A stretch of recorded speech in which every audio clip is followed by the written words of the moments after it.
রোজ রোজ রুটি তরকারি নয়, টিফিনে একটু বৈচিত্র্য থাকা দরকার। তাই আজকের টিফিনটা ওয়ান পট মিল, সয়া পোলাও। কালকেই ভেবে কাটাকুটি করে সমস্ত জোগাড়যন্ত্র করে রেখেছিলাম, হতে বেশি সময় লাগে না, খুব তাড়াতাড়ি হয়ে যায়, তাই এটাই আজকে বানিয়ে দিলাম। বাইকই তো বার করো না।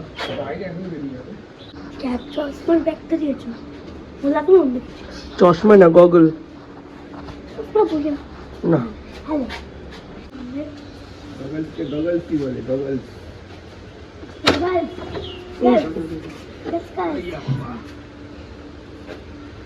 সূর্য ঠাকুর নমস্কার করো।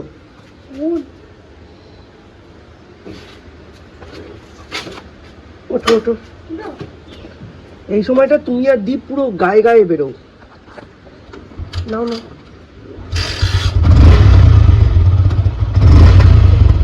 আকাশের অবস্থা আজকেও ভালো নেই, রাত্রিরে মনে হয় বৃষ্টি হয়েছে। এখনো অবধি টাটকা টাটকা সব পাতায় পাতায় জল। একটু আগেই তো দেখলেন সূর্য বেরিয়ে গেল, এবার সৌম্য বেরোবে। টিফিন সব তো কালকে রাতেই করে রেখেছি। আজকে সকালে এই যে সয়া চাঙ্ক পোলাও যেটা, সেটাকে আবার কড়াইতে একটু ভালো করে উষ্ণ গরম জল দিয়ে নেড়ে ড্রাই করে আবার একটু ঘি গরম মশলা দিয়ে দিলাম, কারণ নইলে ফ্রিজে ছিল তো মানে রাইসগুলো একদম চাল চাল হয়ে গেছে, ওইটা ঠিক করে দিলাম। কালকে সমস্ত কাজ খুব ভালোভাবে হলেও কালকে কিন্তু সূর্যের পড়াশুনো ঠিকভাবে হয়নি, তো আজকে ওটার দিকে একটু কনসেন্ট্রেট করতে হবে। কোথাও না কোথাও সব একসাথে মানে 100% হচ্ছে না, একটু খুঁত থেকে যাচ্ছে, নিখুঁত করতে হবে, বুঝেছেন? তো যাই হোক, সূর্য বেরিয়ে গেছে, সৌমন্ত সব কিছু রেডি। সকালে নেমে এসে আমি সূর্য 2 রকমের ব্যাগ গুছিয়েছি, সব একসাথে করা ছিল বাট গোছানো ছিল না, গুছিয়ে দিয়েছি। আর এবারেও তো সৌম্য বেরিয়ে যাবে 7:05 ট্রেন, টিফিন ঢোকা, খাতা বই pen mobile charger earbud metro train সব কিছু জিনিসের একদম টাইট আছে, ওটা বেশি করিস না, কট করে কেটে যাবে, তোর হাতের যা জোর। মেট্রোর মান্থলি, ট্রেনের মান্থলি, জলের বোতল দেবো না, নর্মাল ছাতা, রুমাল, প্যান্ট বদলেছিস, রুমাল বদলা। কালকের মতো এসে খাবি তো? আচ্ছা, রুটি রাখবো?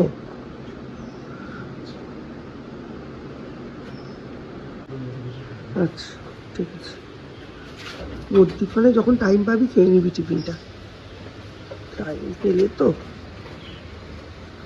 অন্যদিন আমি বলি ঠাকুর নমস্কার কর, আজকে বলিনি, নিজেই ওইখানটা গিয়ে ঠাকুর নমস্কার করছি।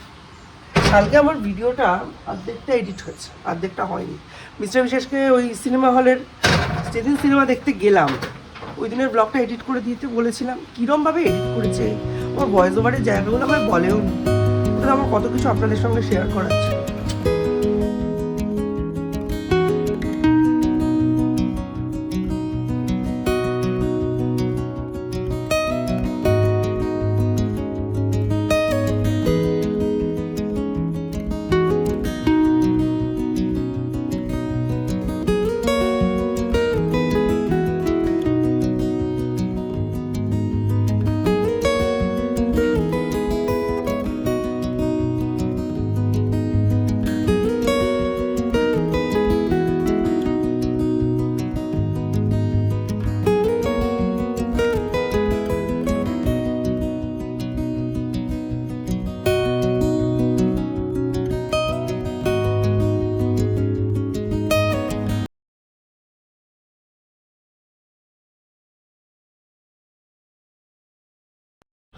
অর্ধেকের বেশি সময় লেগে যাচ্ছে ফোনটাকে চার্জ দিতে, জানেন কি করব?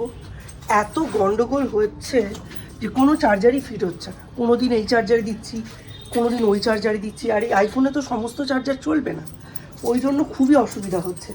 2-1 দিন আগে তো দেখলেন অর্ধেক ব্লগ করে বন্ধ করে দিলাম। এমনি রাতের দিকে আমার দেখানোর ব্লগে কিছু থাকে না, কারণ আমি পুরোটাই ইদার রান্না করি নয় পড়াশুনো করি, মানে পড়াই। তার মধ্যেও যদি এরম হয় কীরকম লাগে বলুন, তাড়াতাড়ি বেরোচ্ছে। আকাশের অবস্থা ভালো না, আমাদের পাড়ায় একটা বিশাল বড় ঘটনা ঘটেছে। আপনারা সকলেই হয়তো শুনেছেন যে নিউ টাউনে একটা মেয়ে, তৃষা নাম, ও হচ্ছে গলায় দড়ি দিয়ে সুইসাইড করেছে। প্রচুর ডাকাডাকির পর তার লিভিং পার্টনারকে উদ্ধার করা হয়েছে। সেই ছেলেটারও হাতের শিরা কাটা, গলা, বুক এসব চিরে যাওয়া গেছে। এবার সেটা নিজেরাই নিজেদের মধ্যে খেয়েই করেছে কিনা সেটা কেউ বলতে পারে না, কোনো প্রুফ নেই এখনও অবধি।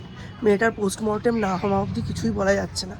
এবং সেই যে ছেলেটি আমাদের পাড়ার, মানে আমাদের খুবই পরিচিত, 4 মাস ধরে লিভিনে ছিল। লিভিনকে এই যে আইনিগতভাবে একটা স্বীকৃতি দেওয়া হয়েছে, এটা যে কী খারাপ হয়েছে কি বলবো। মানুষ মডার্ন হতে হতে, আধুনিক হতে হতে সেই আধুনিকতার মানে ব্যবহারের জায়গায় অপব্যবহার বেশি করছে। আর বাবা মাদের এখানে হাত পা বাঁধা, মানে পুরোটাই ডিপেন্ড করে তাদের ছোটোবেলায় কি শিক্ষা দিয়ে বড় করা হয়েছে তার উপর। ছেলে মেয়েদের একবার বহির্জগতে ছেড়ে দেওয়ার পর আপনার বা আমার কিছুই করার থাকে না। আপনি বা আমি কেউই বলতে পারবো না আমাদের প্যারেন্টিং 100% ঠিক।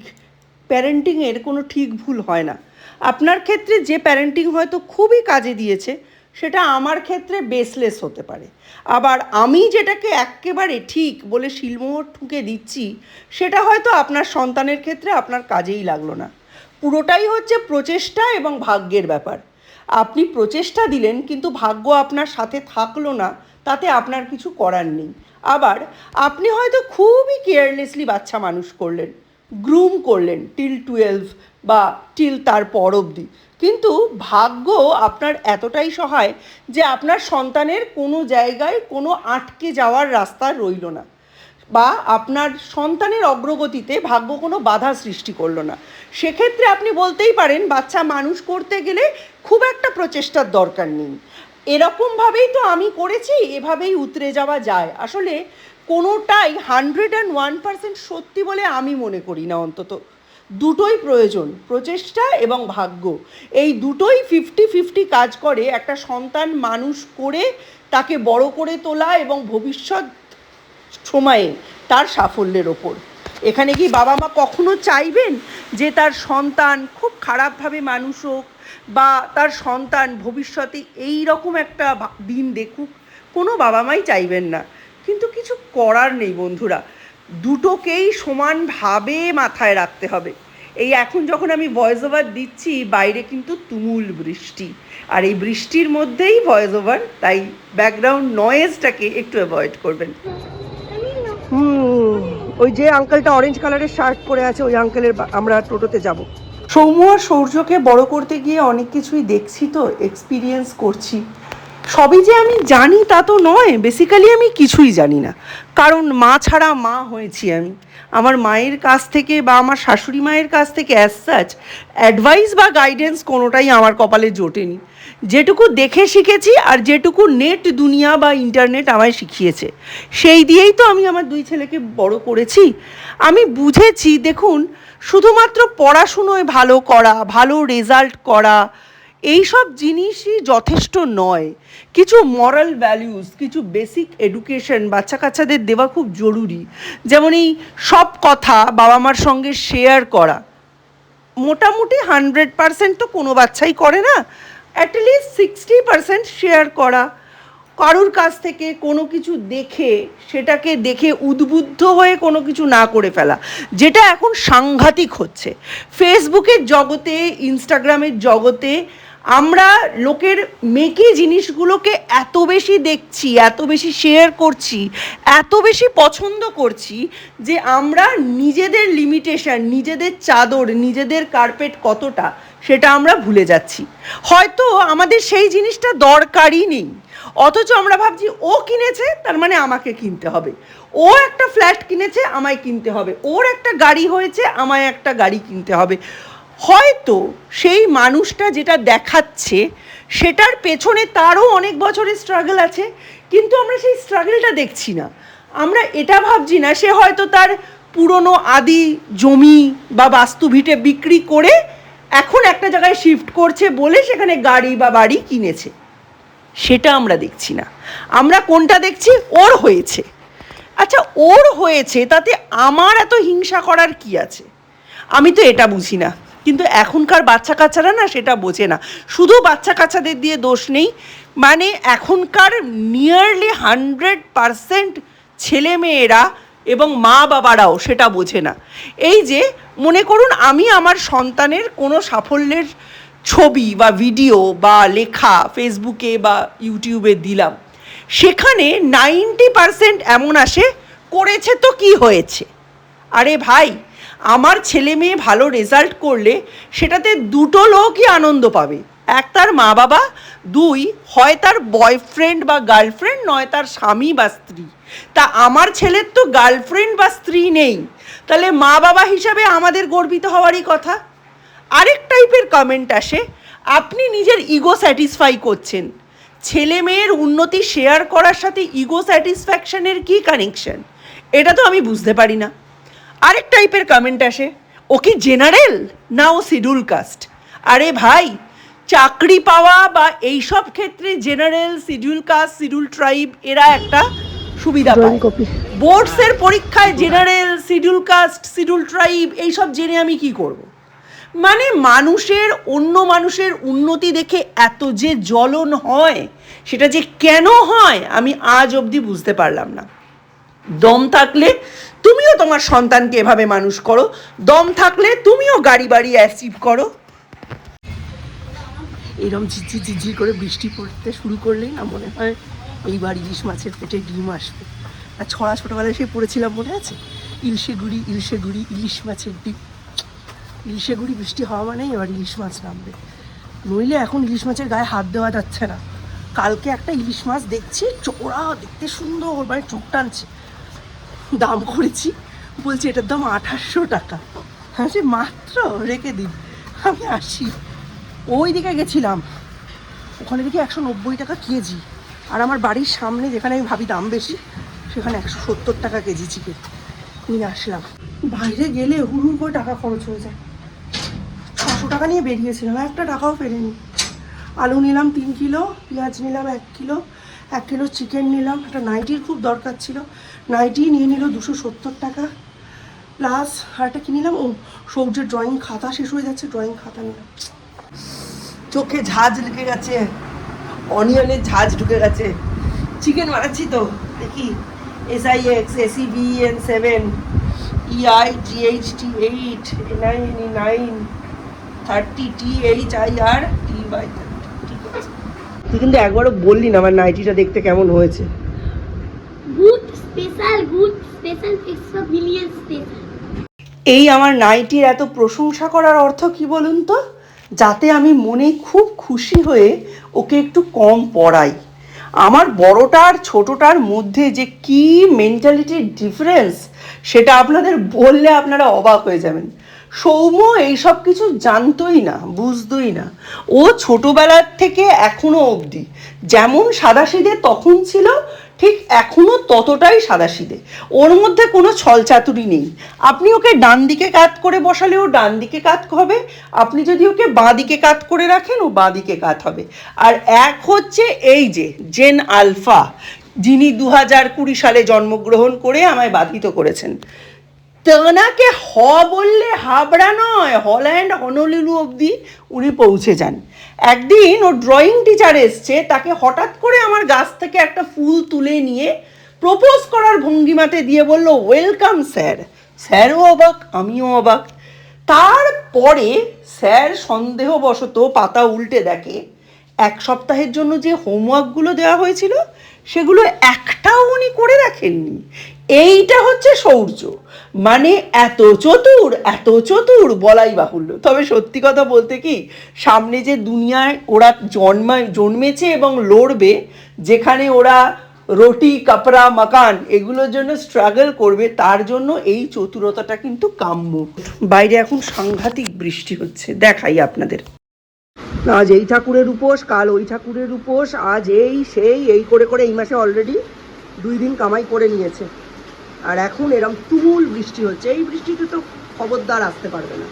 আর আজকে মোচার কথা আবার দোতলা, মানে প্রশ্নই নেই। এই বৃষ্টিতে সরস্বতীদের পক্ষে আসা ইম্পসিবল ব্যাপার, যদি না বৃষ্টি কমে।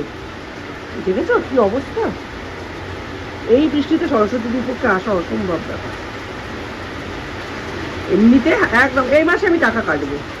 প্রথম দিকে একদিন কামাই করলো, বললো আমি সেদিন বেরোতে ইচ্ছে হয়নি, তাই না, ও ব্যাংক, পোস্ট অফিস, অন্নপূর্ণা ভাণ্ডার এইসব নিয়ে দৌড়দৌড়ি করছিল, ওই জন্য আসেনি।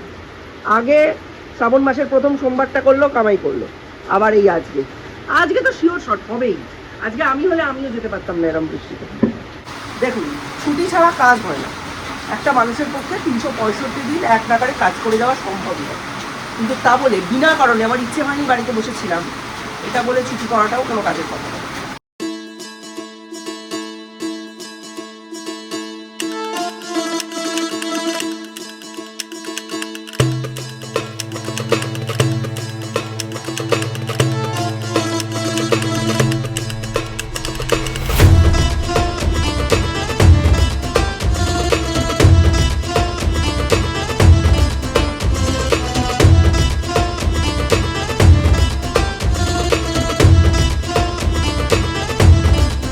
ঘুমোচ্ছে, আমি চলে এসেছি।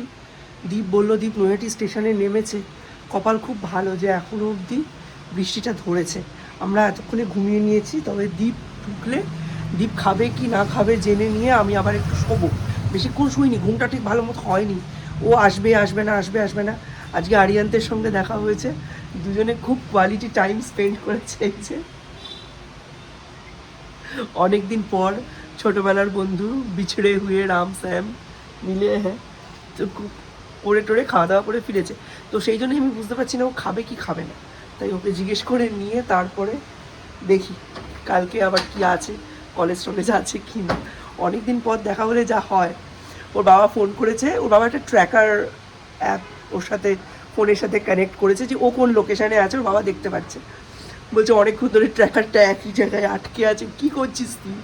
বলছে আমার তো আরিয়ানদের সঙ্গে দেখা হয়েছে, আমি আর আরিয়ানদের সঙ্গে খাওয়া দাওয়া করছি। তো যাই হোক, খাওয়া দাওয়া করছে, খাওয়া দাওয়া হয়ে গেছে, 3টের সময় বেরিয়েছে, মানে 1:30টায় ছুটি হয়েছে কলেজ, এখনও স্কুলই বেরোনি দিয়ে। তো সেখান থেকে 1:30টা থেকে 3টে অবধি খাওয়া দাওয়া করেছে, করে টোরে বেরিয়েছে। রাউন্ডের পড়ানো কমপ্লিট হলো, আধা ঘন্টা ব্রেক দিয়েছি। দীপ ঘুমোচ্ছে, আমি একটু চা খাবো। আমার ঘুমটা তো ভালো মতো হয়নি, এত ঘুম পাচ্ছে কি যে বলবো আপনাদের।